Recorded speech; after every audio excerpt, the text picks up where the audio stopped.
الإعلام الجزائري لم يكن يتوقع الأداء المذهل الذي قدمه اللاعبان المغربيان إبراهيم دياز نجم ريال مدريد وظهير بايرن ميونخ الشاب آدم أزنو خلال مواجهة المنتخب المغربي ضد منتخب ليسوتو في تصفية كأس إفريقيا. إبراهيم دياز كان نجم المباراة حيث سجل هدف الحسم في اللحظات الأخيرة ليقود المنتخب المغربي إلى الفوز بنتيجة 1-0، بينما ظهر آدم أزنو بثقة كبيرة في الدفاع محققا أداء قويا ساعد في الحفاظ على النتيجة.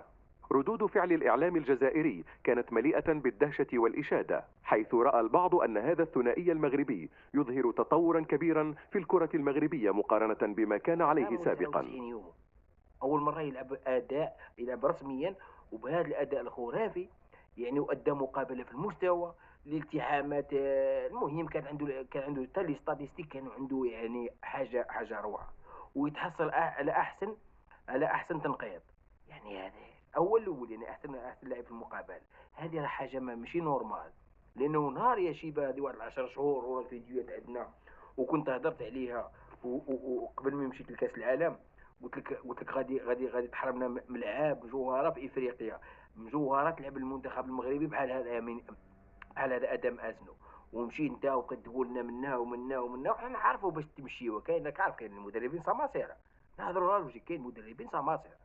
انا اليوم انا قلتها، شوف كيما انتقد طريق سكيتيوي في الديبار، وفي التالي معليش المهم جاب ميداليه برونزيه.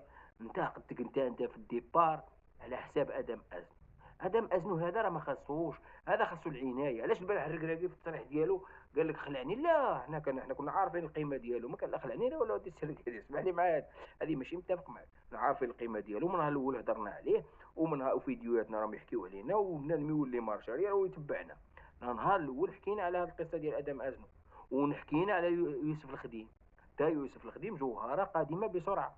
هي اللي لما عطات فرصه ليوسف الخديم عنده 17 عام وادم ازنو، وتعطيها لهم بجوج هذيك الجهه شوف ما يدور بهم حتى واحد، وخليهم يلعبوا كره القدم وتمتع.